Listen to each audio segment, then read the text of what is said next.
Okay. Well, there we saw standards and interoperability in action. Very literally, getting from what I finished as a presentation earlier today to getting that projected onto the screen, there's something like 27 different standards involved, both from the actual software used to generate the presentation right through to the dimensions and the projection quality on the screen here. The fact that I'm not able to use my presentation on one of the PCs was a problem because interoperability and standards are not the same thing. And that's something I want to look at a little bit. Anyway, with that slightly elegant way to get across the fact that we had a typical mess up in the changeover, what I want to talk about a little bit is my own experience. I mean, I have a background in the European Parliament, working with data standards, worked with Flavio and others on the UNDESA project in Africa on Pan-African parliamentary capacity building over the last few years. And more recently, on unpaid leave, I've set up my own company, and I also work now as, or I'm elected member of the board of directors for OASIS, one of the larger open standards consortia in the world. What I want to look at is three questions: the why, the what, and the how of standards, and what that means in the regional context and of working with parliamentary documents and documentation systems. Why should we develop and use standards? We've heard and we've seen in the last session and from the earlier sessions in the conference already the massive complexity involved in managing our parliamentary work. Despite efforts, and quite valiant efforts, to try to standardize parliamentary documents, to have common templates, there are still large volumes of unstructured documents and unstructured information. In addition, no parliament is an island. It's in each parliament, in each country or region, the parliament is often one part of a larger process, upstream and downstream, and needs to link in to other institutions and institutional workflows and exchange of information and documents. Equally, a parliament's not an island in the sense that parliaments need to cooperate with other parliaments, either at the same level, on a bilateral basis, or multilateral level in various regions of the world or globally. Also, standards in documents and parliamentary documents are important because a lot of parliamentary documents have legal force. You've got to be sure that what is captured in a document is actually what has been said and what has been agreed, and particularly in a situation where you have very large-scale multilingualism, like here in the European Parliament, but also in India or in South Africa, where many languages have legal force and often have legal equivalents. You have to be sure that what is agreed as legislative text in one language actually do correspond with the text in another one. So therefore there's a strong case for having standards for parliamentary documentation. But I think first of all, when we say why should we develop and use standards, we have to agree the sort of business case of why do we actually want to use standards, and we need to answer some of those questions first. Then comes the more thorny question, well, what actually do we want to standardize? If we believe in having a standards-driven approach to parliamentary documentation and information systems, what actually do we want to standardize? In a lot of my work, I point to the fact that in the English language, the word document, historically, was actually a verb before it was a noun. We talk about documenting things. The word document only came as a result of the fact that the way something is documented is that it is transcribed into some sort of permanent form, whether on clay tablets or onto paper or into electronic documents today. And this, for me, begs the question, without getting into too much of a philosophical debate, about what is a document. If we're documenting something, what is something that we're documenting? Is it entire speeches, texts, processes, whole legislative drafting procedures? Or is it also, or instead, higher level concepts, things like the concept of an amendment, the concept of a preamble to a text, that sometimes we want to capture these concepts as much as the individual text that a parliamentary document may contain. And what do you do in a piece of legislation? And it's increasingly happening, where the elements of the legislation cannot be captured textually, where you're actually using diagrams, where you're using elements which are requiring conformance in a piece of legislation in terms of implementation, where something which is not just text has to be conformed with. And how do you capture that in a situation where the only objects you're managing are purely text? Is it possible to start with some common building blocks? Instead of looking at modelling entire processes or documents or procedures, are there some building blocks which are common to all of our parliaments that we can use as a standard way to start?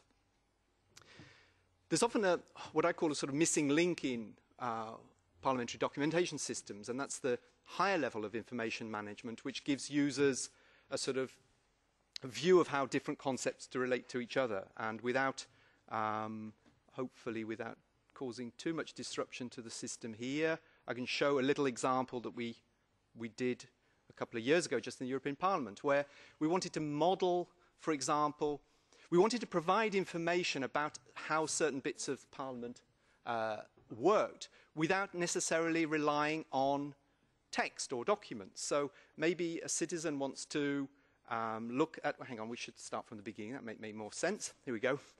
A citizen may want to know something about the relationship between different actors in the Parliament. So they'd want to visualise, for example, that the type of relationships between a citizen and a member of the European Parliament is citizens elect parliamentarians, they lobby parliamentarians, they complain to parliamentarians. You may want some information about a particular procedure. You may want to see the role of a parliamentarian, see what sort of relationships they have between the citizen, but also, for example, the European Commission or legislation or the political parties that they're involved in. So we're sort of building a sort of information map of relationships between types of information which aren't necessarily captured themselves in parliamentary documentation itself. Or you might want to look about particular legislation in particular policy areas, maybe using various types of classification schemes and taxonomies. But the point of this little demonstrator is just to show that it's possible to build systems that are parliamentary information systems, but which are not based on textually based parliamentary documentation. It's possible to have to model at a slightly higher level. In terms of addressing that question, though, what are we trying to standardize? In summary, we need to agree the scope in terms of what we want to cover, the granularity, what sort of depth of detail do we need to go into in modelling our information systems for parliamentary information and document management. We've heard a lot about the core technology or the core standard XML. I think before looking at the specifics of technical implementation of XML, it's important to address some of these questions upstream first. Okay, the why, the what about the how? I mean, how do we, if we accept the case that we should standardize in the way, or we should use standards to develop common parliamentary documentation and information systems, how do we go about that? And of course, the first problem we come up with is who decides what? On the sort of supplier side, and in that sense, OASIS is a standards body alongside national, regional, and global standards bodies, consortia like the W3C, IETF, and others. There are many bodies out there, and in addition, there are many private initiatives. And there's often, as we see just in terms of the systems we're using here, there are often multiple standards for the same requirements.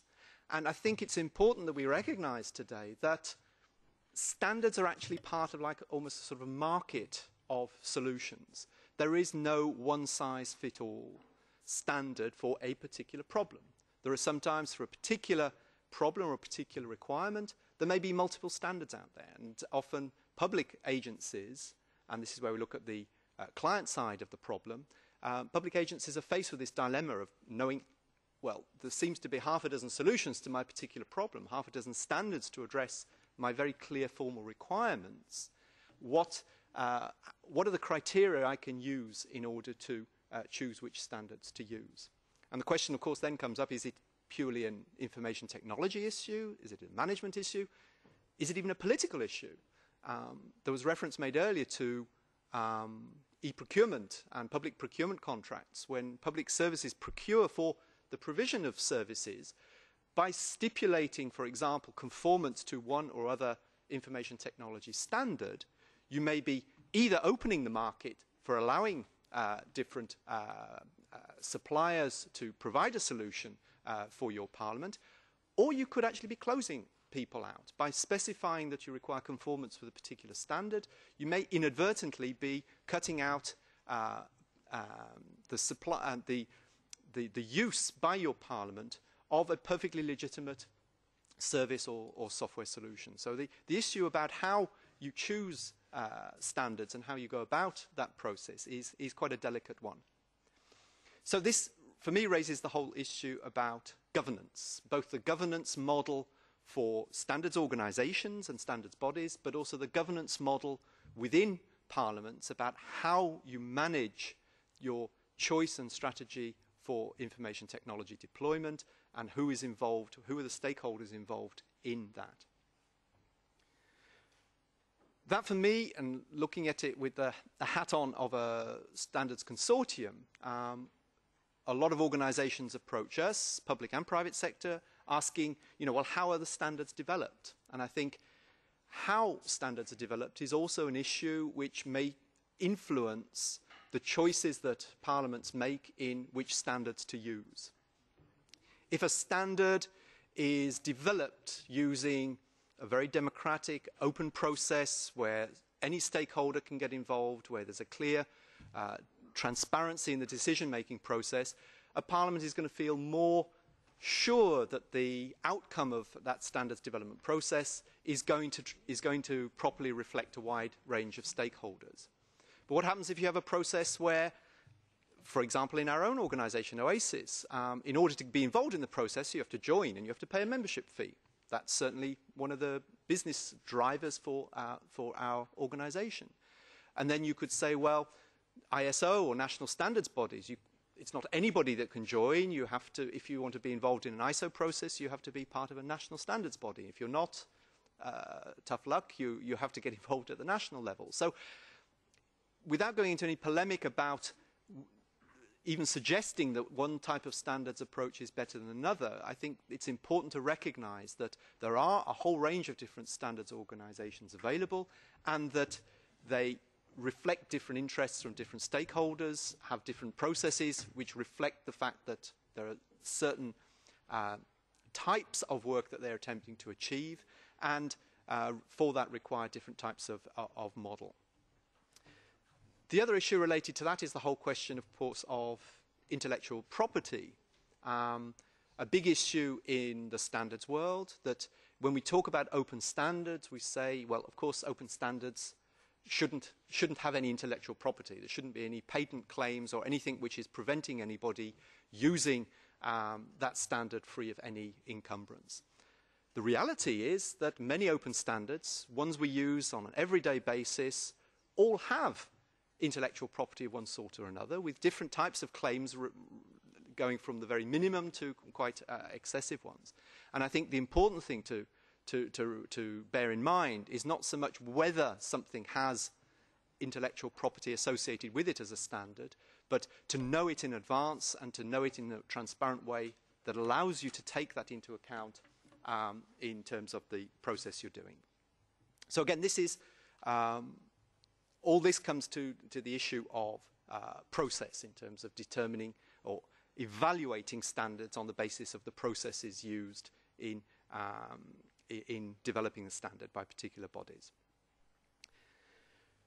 The final thing in this thing about how is avoiding what I call the not invented here syndrome. We have an idea, we believe in standards, so let's use mine. I don't care if somebody else has already invented it. I don't care if I haven't taken the effort to look to see if anybody's invented it. if we're going to develop a standard, it's got to be us that do it, whether that's as a standards body or as a parliament. The other element, which is a slightly more subtle, and this is actually a direct quote from a colleague in another standards consortium who was very open, or seemed very open to the idea of cooperation between bodies to develop standards together. And note the subtlety of the wording there. I'm happy for anyone to collaborate with me. Not I'm happy to collaborate with anyone else, but I'm happy for anyone to collaborate with me on my terms. And I think what we need, both in standards organisations and consortia and amongst public administrations, is to develop what I've called this reflex for collaboration, which is recognising that it's a very complex world in collaboration in standards, whether at a global, regional or national level, and it's important to have that reflex to be open to collaborating with other standards bodies and with other bodies in our public administrations. So in conclusion, I think we need agreement on business case for why standards should be used, an agreement on the scope, granularity, nature of the information document management systems, the problems you're attempting to address.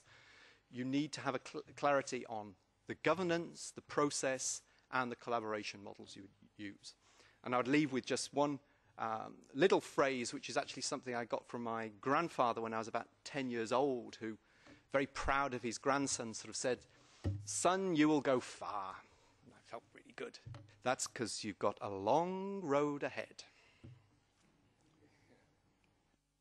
So thank you very much, Peter.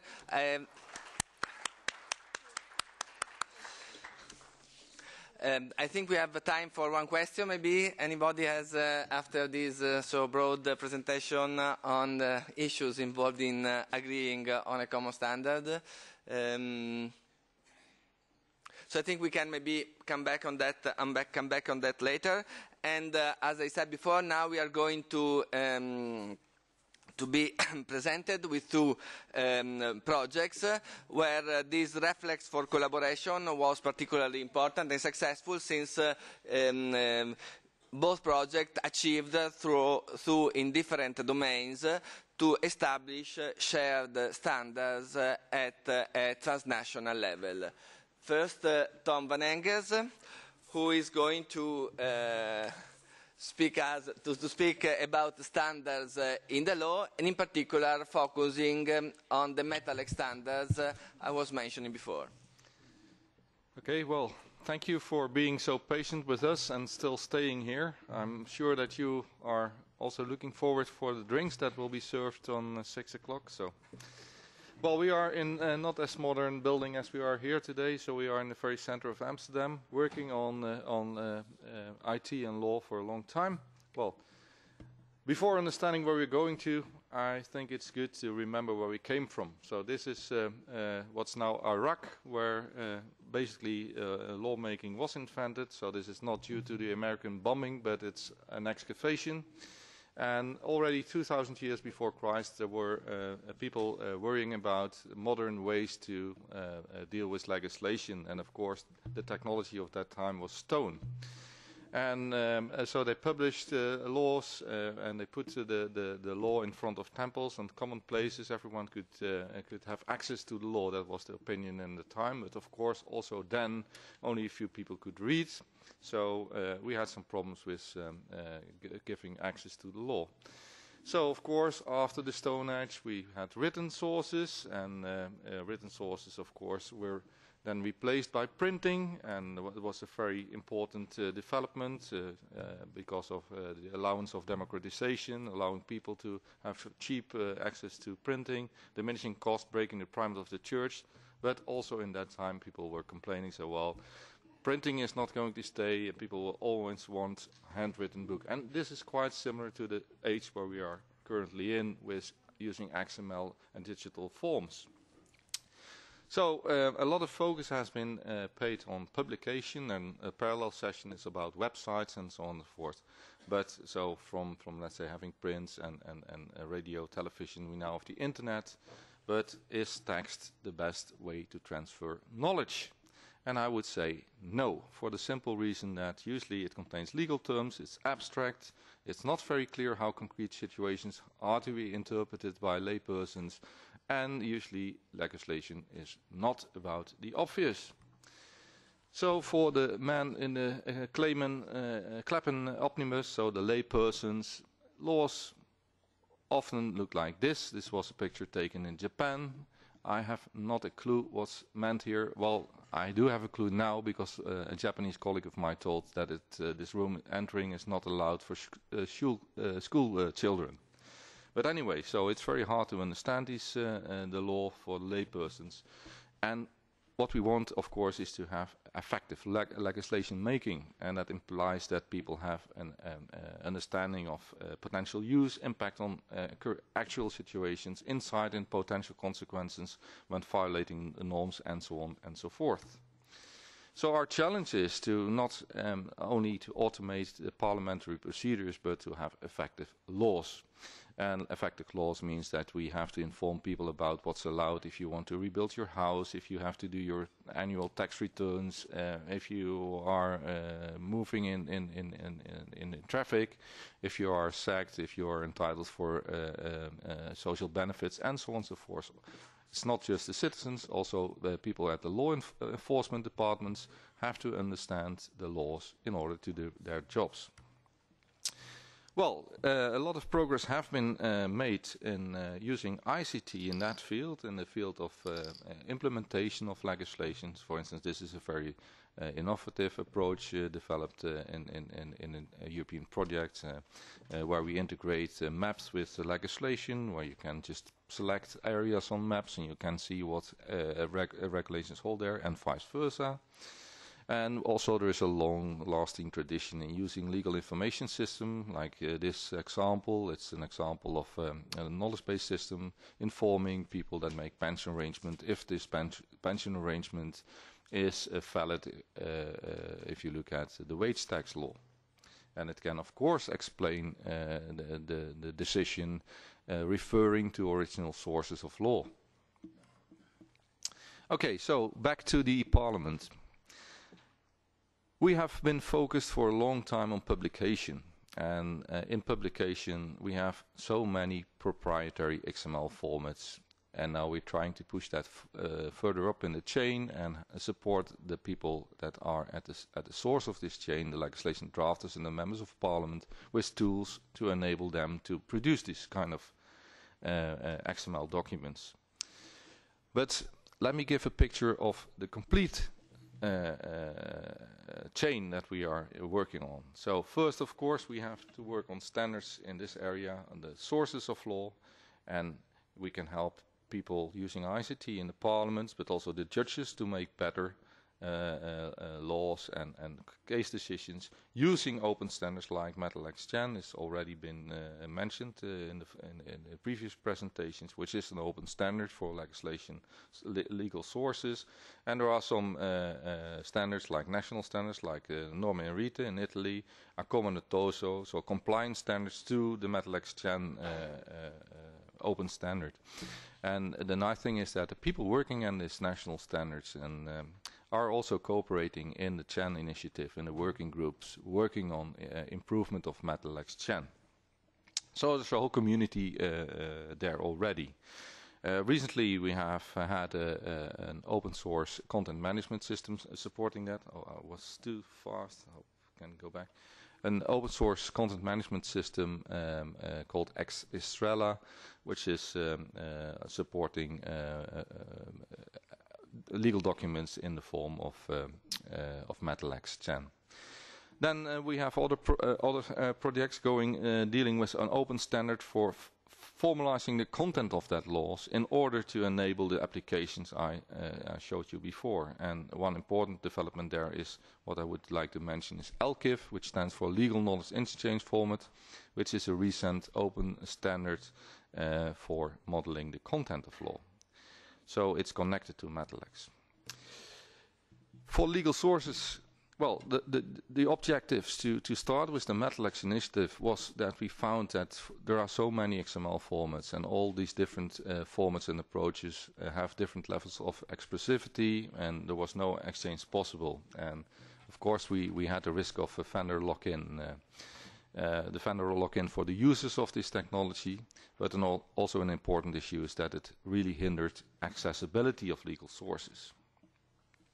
So MetaLex was developed to have a jurisdiction independent, language independent, and independent of context of use standard for exchanging and bridging between the different national and municipal and European whatever vendors' XML formats.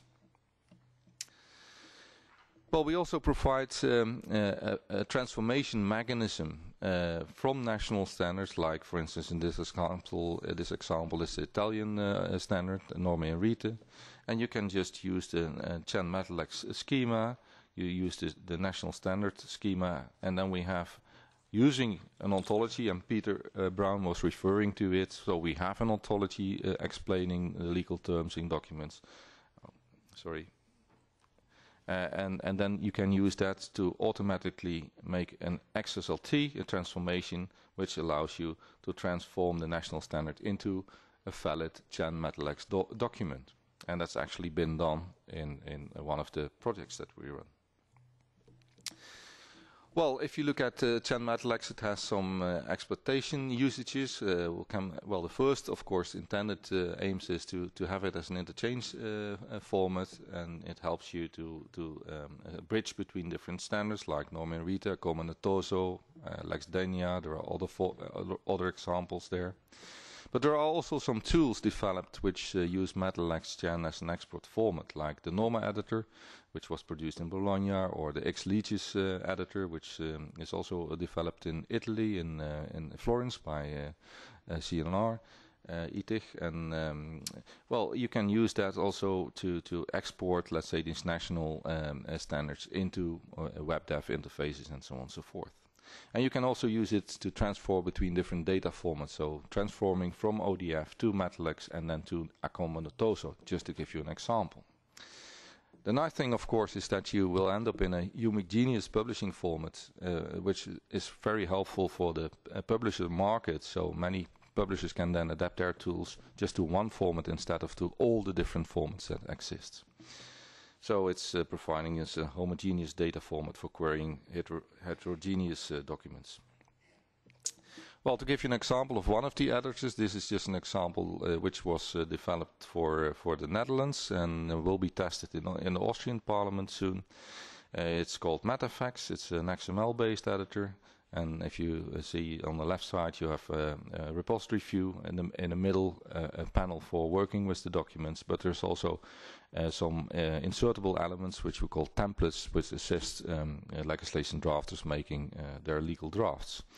It's also very useful, this tool, for working with amendments, and it can help you to detect how the different amendments interact. Well, in the SEAL projects, where we worked with 3 different tools, we worked on an open infrastructure with using these open standards, and it proved to be very valuable for the people. Of course, it's just in test phase, and now we have to move on. Well, then back to the computational models. Probably you know that there are, well, this is just an example of a knowledge representation format that was used by Sarah Palin.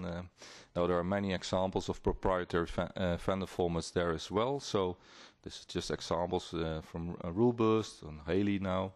This is by the Tax Administration in the Netherlands, another example. So there are many of these different formats. So again, we have the same problems there. All different formats and approaches, different levels of expressivity and so on. So for that reason, we developed a legal knowledge interchange format. It was developed in the European project called Estrella with 5 different countries and 15 partners. And you can connect LKIF to MetaLex Chan.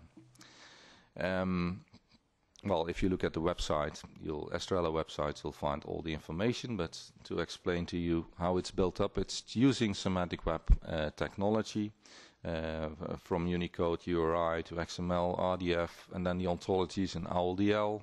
On top of that, we have divisible inference rules and arguments and cases. And so now we can cover in open standards interoperable between the sources, the legal sources, the formal models, which really helps, let's say, also administrations, citizens, businesses to connect to the legal sources. So now about the future. I still have 1 minute to go.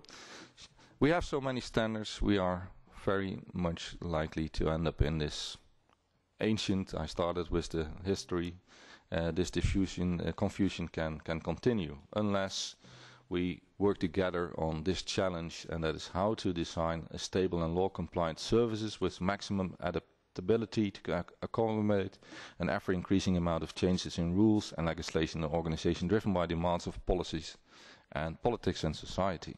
So that's our challenge. So we came very far from Hammurabi to where we are now, but now we should create a future market for knowledge components and legal services. Think about the distributed creation, maintenance, reuse, and clearinghouse function.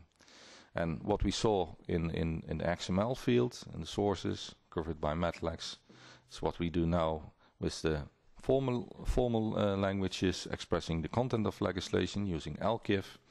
And of course the future starts here in the Parliament.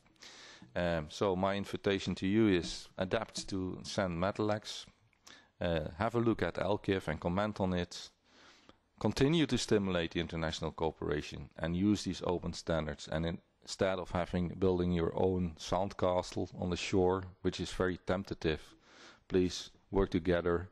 And if there are any questions, you can find me at the website here, and your open invitation to join MATLAX Gen. Thank you.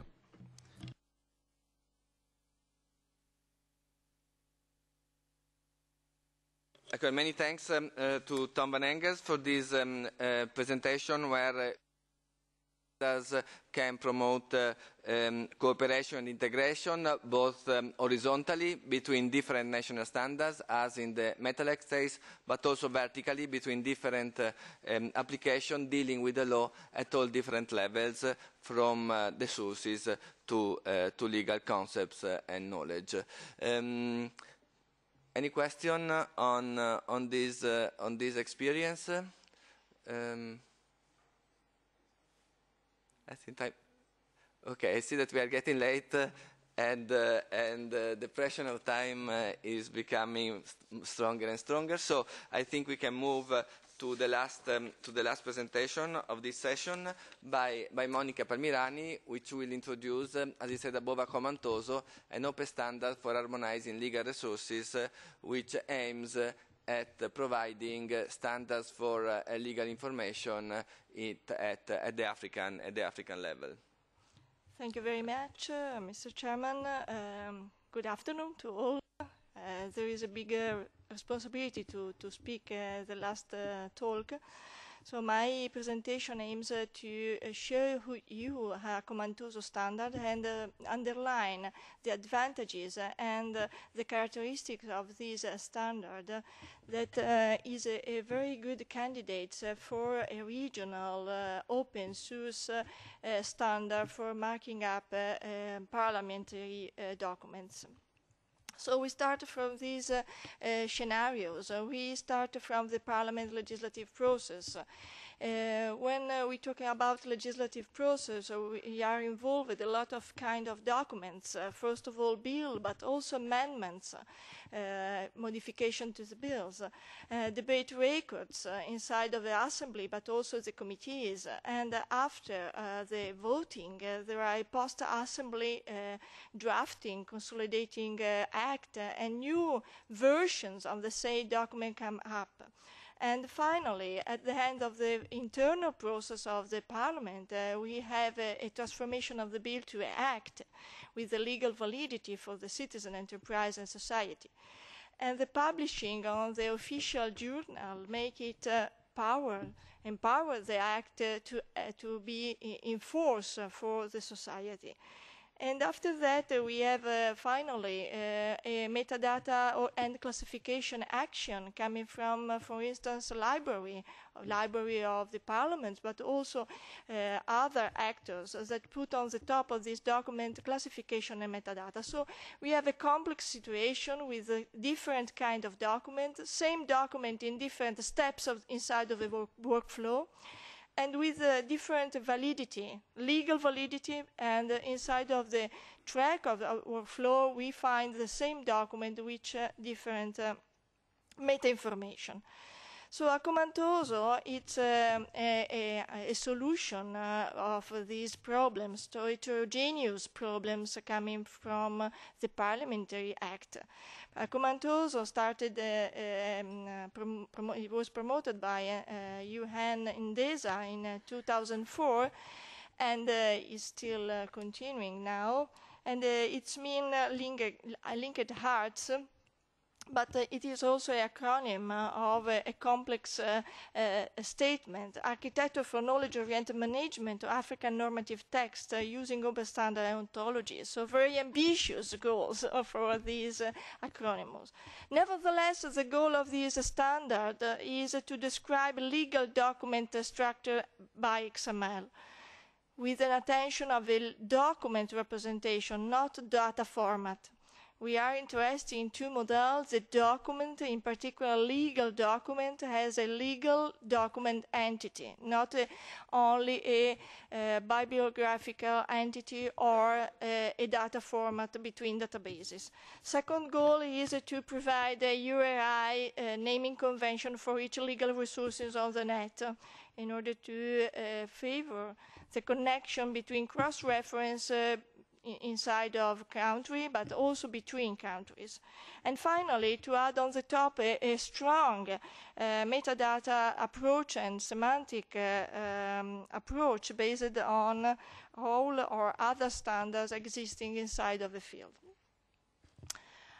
Akumantoso support several functionalities, support for generating documents, drafting activities. So it's perfect for developing tools in order to support the legal drafters during the creation of new documents. Support also workflow, because we have the attention to divide metadata concerning the content and concerning the legal document to the metadata concerning workflow. So are separated, and the standard is fitted for that in different way. And finally, support the access of the legal information and legal resources from citizens. Citizen, we mean all the society, because the standard permits to publish the content as the final result in multi-channel way. So not only by the web, not only in the internet, but also mobile and whatever. Akumantoso support also the best practices, because inside of the standard there are included some rules coming from the best practice that parliaments are used inside of their processes. So it is a standard for legal documents, but include also prescriptiveness of the legal drafting rules or guidelines that the parliament are using in different way, but in a general speaking, all the parliaments have. And also support also the quality of law, because inside of the standard we have included also legal drafting rules, basic legal drafting rules, following the legal drafting guidelines. Akumantoso support also interoperability, because it is possible to, let me say, to push harmonization between a different type of documents. So as we can see, Bills Act and others internal parliament document has the same structure of the same standards. So also the training inside of the parliament is the same for all the kind of documents. And also it is possible to push an harmonization between countries in order to have a cohesion and cooperation, transversal cooperation, in order to templates of the law, the bill, and best practice again. And finally, Akumantoso with the structure, a particular structure that I would like to show you after, it's important also for developing open source tools, because it is based on a technical principle that favors the developing of open source standard using these features of the standard itself. Akomantoso is neutral with respect to legal system, legal tradition and jurisdiction, because it starts from Africa and so many countries should use it. So it's neutral with respect to any specificity, any particular customization of the country. Independent of language, because in several countries of Africa we have a multilingual binding inside of the Act.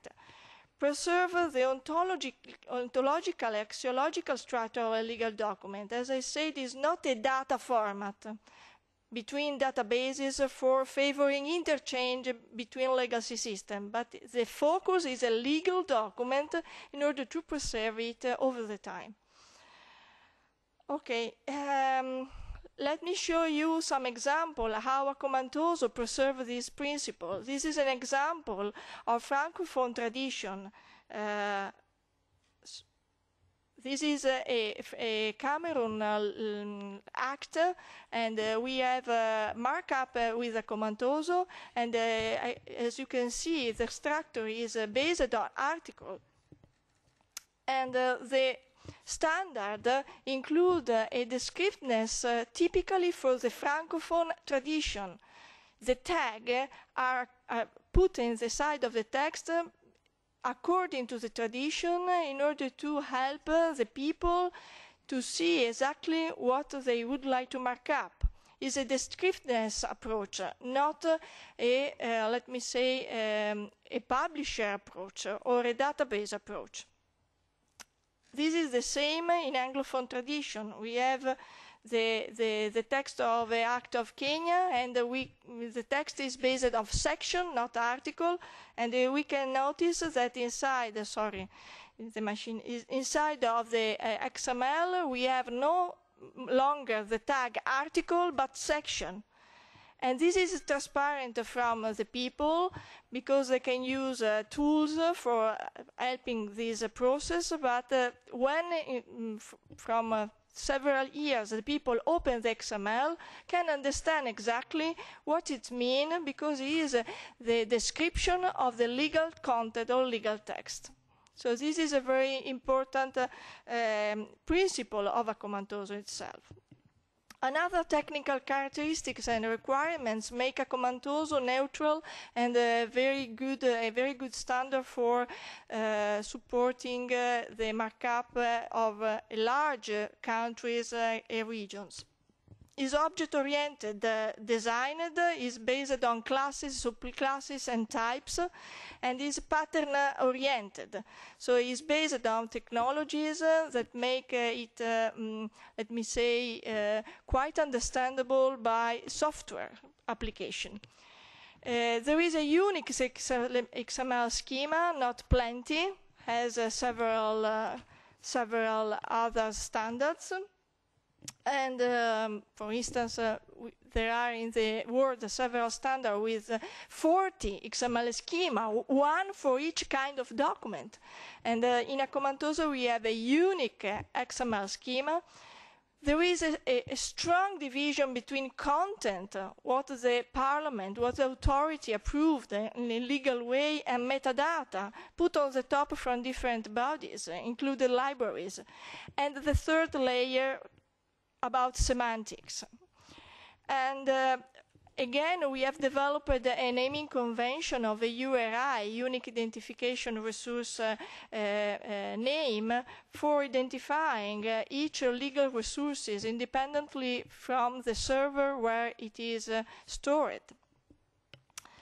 Is extendable and customizable because for sure each country has a possibility to put inside of the standard new elements and extension on the base of that. And finally, it's not a trivial task, but Akomantoso is compliant with Metal-XChain, because we believe that it is important to have a possibility to share this knowledge with the rest of the world. this is a type of the documents that Accomatoso manage: act, bill, reports, debates, judgment, because we are going beyond the Parliament, or we are included also judgment for a global information system. And as I said, Accomatoso is based on a strong separation between content, structure of the content, metadata, and ontology. And I would like to show you what I mean. To speak to a different kind of document inside of the standard, all the kind of document are designed in the same pattern. There is a part dedicated to the metadata. You can see in the slide a bill, a debates, and judgment hierarchy elements, but all the three typology are as a metadata containers for isolate the metadata coming from workflow or other processes.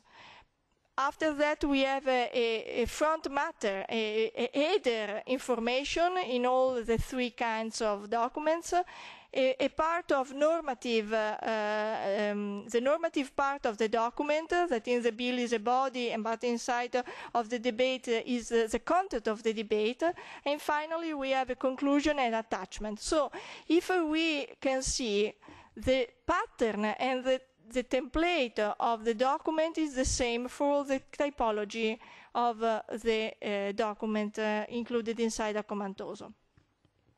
Again, this is an example of this division in three layers. Content, you can see debates coming from Kenya. Inside of this fragment of debates, you can notice the name of Mr. Kofa. Mr. Kofa is important information because he is a person that make a question. And inside of the fragment of XML, we have not only put in evidence the content, but also the metadata, who posed the question and who is the addresser. And after that, Mr. Kofa is linked to the definition of Mr. Kofa inside of an external ontology in order to maintain independent the XML modeling to a ontology or a definition included inside of eventually a database. So the three layers are completely separated, also because imagine a scenario where it is possible to sign with a digital signature each step of the process inside of the Parliament. So it's very important to sign the content in the beginning and after the metadata put on the top from the library, for instance. On the basis of this principle, it is possible to develop open software tools, editors, converter, name resolver, post-editing tools like repositories, also based on XML native format. And it is possible, for instance, to have tools like editors developed in several research centers, but this is an example developed by University of Bologna. This is an editor that is able to mark up the text in Word and transform an XML Accomatoso and put immediately on the web. This is the track that it is possible with this kind of standard and this approach. Conclusion. Accomatoso is a standard for Africa, and but not only for Africa, because as we can remember from the previous section, Brazil learn a lot from this standard for the local Lex ML system. And Accomatoso now can support legal drafting best practices, because some rules are included inside of the schema, support simplification of legislative process, and perform the possibility to have a homogeneous structure of representation between different kind of documents inside of a parliament. So one standard for all the kind of document, parliament document inside of a legislative process. Thank you very much, Monica.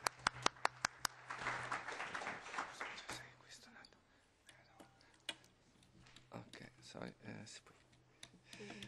Okay, yes. Sorry. So we are coming to the end of this session, and I think that we have learned a lot. In the previous session, as I said before, we have seen a lot of results being already obtained, results bringing the various countries, the various parliaments, to very similar approaches and very similar ideas. And I think from this session we can get the idea that making common standard is a difficult process, and there are various problems. We need to have clear ideas, as we have seen in the first presentation, but also it is possible to build common standards at both for the purpose of ensuring interoperability and communication between parliaments, having the possibility of translating documents in one standard into the other. And here I would like to refer again to the Metalex experience, a standard which was, as a matter of fact, developed by a consortium to which researchers, stakeholders of different countries took place. And it is also possible to develop common standards at the regional level, which facilitate even more cooperation and the exchange not only of ideas but also of software, of solutions, and the development of shared projects. I would like to finish today's session. If there is any particular request for clarification, please. Thank you very much. My name is Arda Gerkens. I come from the Netherlands. I don't know to whom I should address this, but the last two sessions made it very clear that open standards are very important. How can we persuade our governments, local or national, to use the open standards? Because that, in my opinion, is very hard to do. And you can see here that we have good programs, good software who can work with it, but still we're not able to convince our parliaments to use the open standards. A quick response, since you're from the Netherlands, so am I. So in the Netherlands, we're working together with the Ministry of Justice, who recently started a program called Legis, where the Ministry of Justice is working in cooperation with the Parliament. We just finished a report for them promoting these open standards, and we already did some experiments using open source editorial environment for legislation drafters, using the Metalex standard. So it's an ongoing thing. One key question still remains, and that's what's in it for them, for the users. And let's say researchers and software developers are usually not very good in addressing that issue. Well, there are some obvious advantages, except for accelerating the speed of publication and being able to have cross-references between the sources, bridging all these things. It's also working with amendments, so being able to better detect how the impact of the different amendments work. But we have to really think about how can we promote the actual use and take up by members of parliament. And that's still a big issue. I think the advantages for the technical people in the ministries or the people working in the administration, there are the clear results. For most people in parliament, they don't care. They have a topic, as soon as the law is passed parliament, and it stops for them. So only if people are really interested in uptake after the parliamentarian procedure, having effect in society, think of things like administrative burden issues and so on and so forth, which are much more easy to connect to, let's say, these kind of systems that you saw today. Only if we can make that awareness to the members of parliament, we have a success in finally have a real implementation. Monica, do you want? Yes, I can put on the table the experience of Italy. In Italy in 1999, the Ministry of Innovation and Public Administration started with, jointly with the Ministry of Justice, a project called Norme in Rete, and perceived two goals: to install a group on the bottom of the stakeholders and public administration, in order to push a consensus building platform, but on the same time, in 2001, with a decree, instrument put inside of a national basket 2 standards for mark up the national legal information. So in Italy we have a decree, a soft law in principle that is mandatory for all the public administration that would like to put on the web law resources to follow the standard. But this is a final result before start with a large consensus building, installed a group with the public administration locally and regions in order to start to cooperate and rise up the standards. Okay, so would you like? Yeah, just 2 things. I think firstly, the problem is how do you define open and how do you define standard? And it might sound a bit of a silly thing to say, but the problem is there is no common definition, even amongst all the standards bodies. So it's difficult to convince people to use open standards if you're not clear what you're talking about. And I think one example of that is confusion sometimes between open standards and open source, because open source is clearly very important, but software, as a general rule, constitutes less than 10% of the total cost of information technology deployment in public sector. But it's open standards that can help reduce the other 90% of the cost. So actually making the case for open standards rather than, or in addition to, and distinct from the issue of open source is important. And I think if there is any commonality in the definition of open standards, I would say the word transparency is probably the important thing, that standards that are developed using transparent processes where people can see who's involved in developing it, how it's developed, how it's available, what the implications of using it are, those are key elements to any open standard. And I think any public administration that wants to adopt a standard needs to have that visibility, not just in terms of its own interests, but as part of its role as a public agency in defending public interest, and that is to ensure that anything they buy into or start using actually has those principles at its base.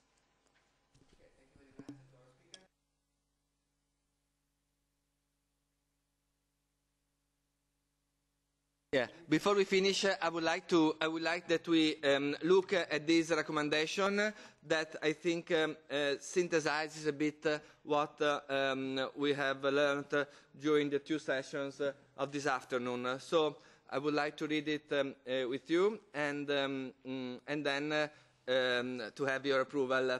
Having recognized that XML standards provide the most effective way to support drafting, managing and distributing parliamentary documents in an open and collaborative environment, ensure access to the law on a universal, non-discriminatory basis, and enable reuse of parliamentary information for better transparency and accountability, given all of this, the participants to the e-Parliament conference request the Global Center for ICT in Parliament and IPU to set up a working group with the task to promote awareness of the benefits of XML standards, and in particular of the role of regional standards in supporting regional legal integration, knowledge of existing legal and parliamentary XML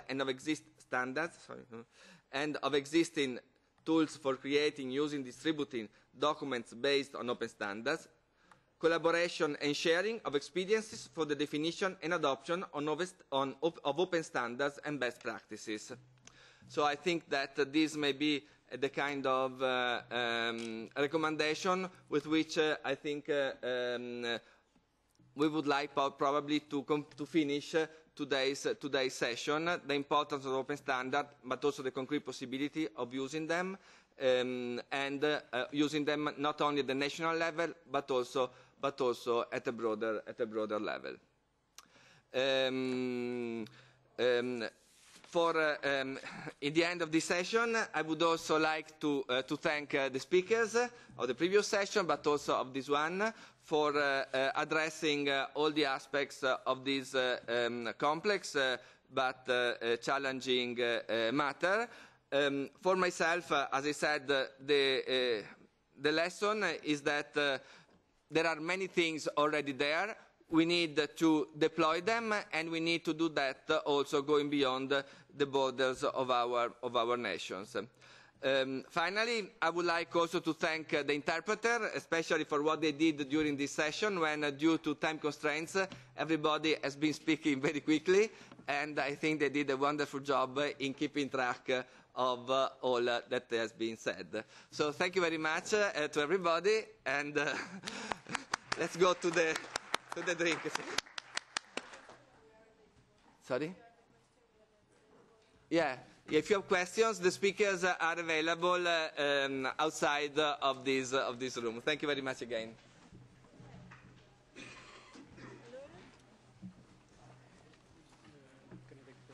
Yes. I think this is mine. I want. Yeah, no, but... Prendi tutte le tue penne, se ne hai. No, la mia pennina, sì, grazie. Ma mi sembra discretamente alla fine, cosa vuoi? No, dico la mia. Sì, bene, sai, il tempo è poco, c'è tanto contenuto, però cosa vuoi fare?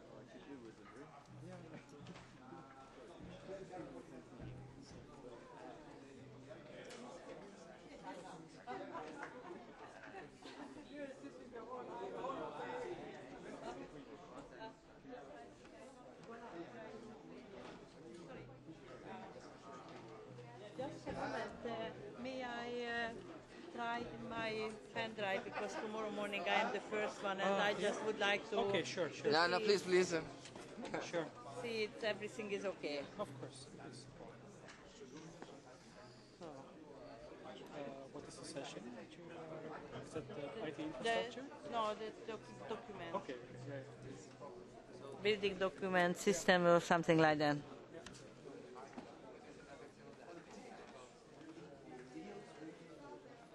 This time is maybe because I put some others as well, and perhaps we can put it into the computer. Yes, But Usually. It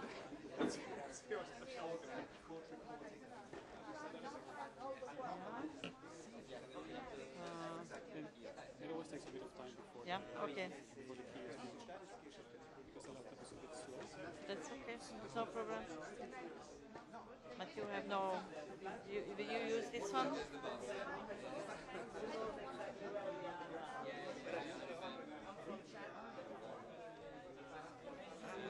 But it's okay or not? I try or...